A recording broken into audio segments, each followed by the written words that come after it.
tinitilian, dinudumo, at pinagkakaguluhan. Hindi magkamayaw ang ilang nagmisulang fans, masilayan lang ang sikat na aktor. Pero hindi tulad ng isang promo sa isang pelikula. Ibang panunuyo ang nais ng pambato ng partido ng administrasyon at dating OMB chairman na si Eduardo Edu Manzano. Ang maging box office sa darating na eleksyon at maluklok na vice-presidente ng bansa.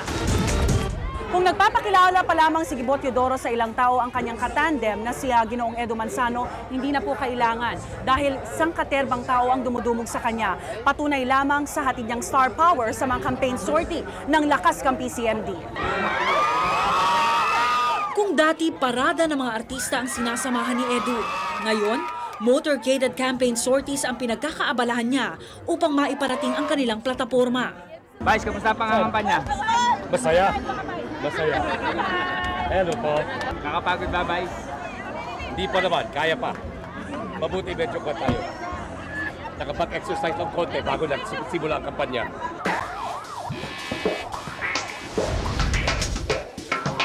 Ikinagulat ng lahat ng tanggapin ni Edu Manzano ang hamon para tumakbong vice-presidente sa ilalim ng Lakas Kampi CMD. I believe I have what is necessary to be a contributing component dito sa sinasabi nating pagbabago o yung ating pagbangon. I feel I can contribute much. My record speaks for itself. I was in local government. I was in law enforcement. Ano pa bang kailangan? Pero ayon sa ilan, star power lang ang habol ng administrasyon at kapalit daw nito ang malaking halaga. Usaping pera lang ho ba ang pagtakbo nyo? Wala po akong tinatanggap na pera. Ayan po ang aming naging usapan.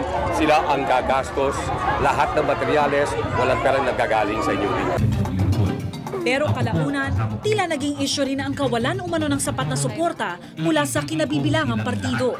Ramdam nyo na ho ba ang suporta ng Lakas Kampi CMD, lalo na pagdating sa pondo sa kampanya nyo? Well, ang naging problema po namin, hindi yung pondo, yung mga mobilization sa mga tao. Minsan nagpupunta ho kami sa isang lugar, sa isang sortie, wala pa yung mga sasakyan, wala pa yung mga taong mag-guide sa amin. So nangyayari tuloy na di-delay yung aming campaign. Pagkatapos ng ilang araw na pangangampanya, sa isang pambihirang pagkakataon, pinasilip sa amin ni Edu ang kanyang bahay dito sa San Juan. Noong nakaraang taon lang natapos ang bahay na ito na siya raw mismo ang nagdisenyo. Ipinakita rin niya ang ilang pinakaiingatang koleksyon. It says June 10, 1952. 1952? Pati ang sulat na ibinigay ng kanyang ama, itinatago pa rin ni Edu. Sabi niya, you all have to do your part. Kaya lahat kami makakapatid na tatlo, nag-military. Dito rin sa bahay niya nakaparada ang mga sasakyang ginagamit ni Edu sa kanyang kampanya. Ginagamit sa campaign din? Yeah, kasi I don't like yung maraming tao. Yung mga, Yeah, what do you mean, coaster, ganyan. Saka yung, wala ko security eh. Correct. Gayunman, hindi naman halos maramdaman ang mga campaign paraphernalia ni Edu. Sa katunayan, wala siyang ipinapalabas na radio o TV ads hindi gaya ng standard bearer nila. Nandun yung sinasabi ng survey na television is the greatest source of information about the candidates.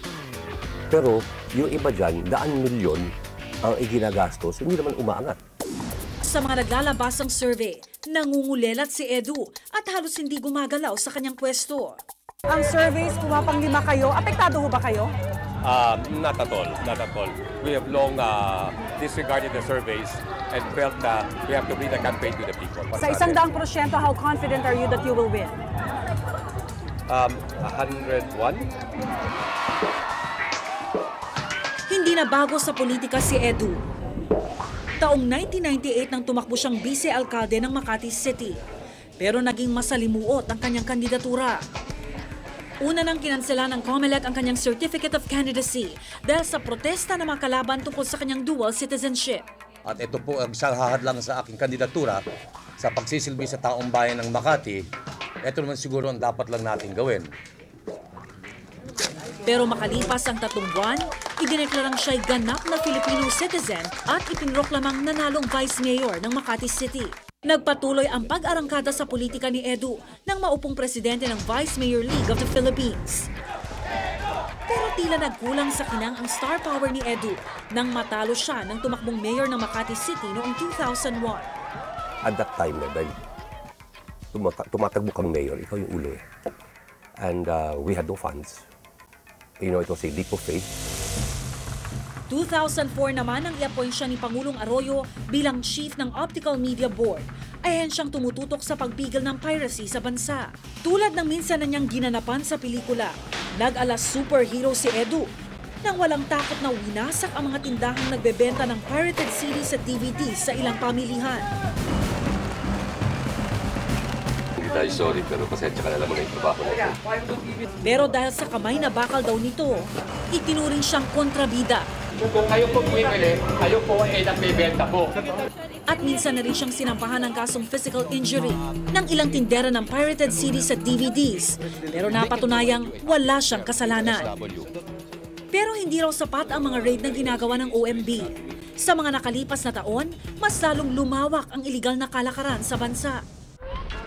Ayon sa pag-aaral na ginawa ng Business Software Alliance, tumaas ang halaga ng kitang nawala sa mga kumpanya dahil sa piracy sa bansa.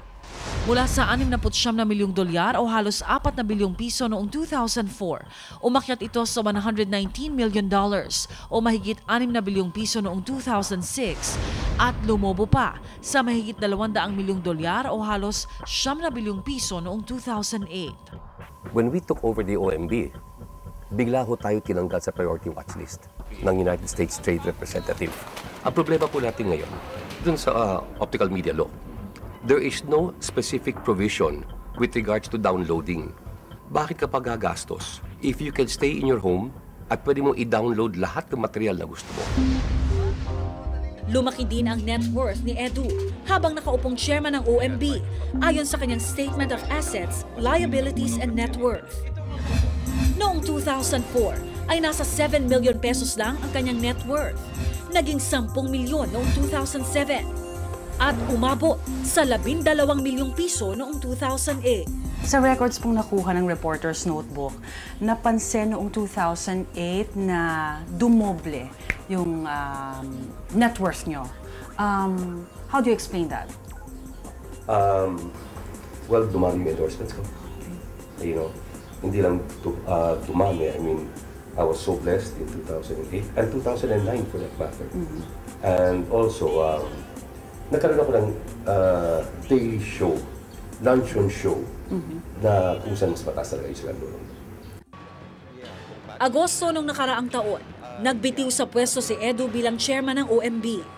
2 buwan lang ay nagdeklara na siyang sasabak sa karera sa pagka-vice-presidente. Desidido raw siyang mangampanya upang masungkit ang pangalawang pinakamataas na posisyon sa bansa. Ikaw lang ang kanilang tunay na iniibig. Walang katotohanan na atras sa kanila sa pagka-vice-presidente si Ginoong Edu Manzano. Patunay dito ang masaganyang paglingkod dito sa bayan ng Tarlac. As you can see, talagang umiikot kami ni Gibo at wala po kaming mga hakot. Ito ay talagang kusang lumalabas sa kanilang mga tirahan, sa kanilang mga opisina. At we're taking the time to para i-articulate sa kanila o ilatag ang aming mga programa at plataforma. Iba-iba naman ang pananaw ng mga nakinig sa maikling pananalita ni Edu. Kayo ba kumbinsido na sa sinasabi ni Ginoong Edu Manzano na kaya niyang baguhin ang Pilipinas? Kaya po. Siya bang iboboto niyo sa pagka-vice-presidente? Bakit ho? Siya ho ang maasahan marahil bilang isang vice-presidente. Hindi dahil artista lang siya. Ay, hindi. Kayo ba, pagkatapos yung marinig si Edu Manzano, nakapag-desisyon niya kung sino talagang iboboto yung niya di ba ipapangalan niyo sa kanya? Ay, hindi pa. Bakit? Ano? Hindi pa kayo kumbinsido sa sinasabi niya? Pero anuman daw ang kalabasan ng eleksyon, isang bagay ang tuluyan ng tatalikuran ng aktor. Pag-aartista, babalikan niyo pa? Hindi na. Hindi na. Manalo-matalo. Manalo-matalo. Anong gagawin natin? Kailangan po tayo magtulungan. You know, we will continue to be part of the equation. Hindi ho kami basta yung tatalikuran ng aming mga responsibilidad bilang mga Pilipino.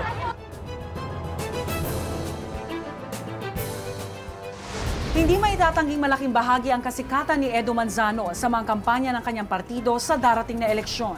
Malalaman kung ang karanasan at star power na ito ay magiging bentahe upang maluklok siya sa pwesto.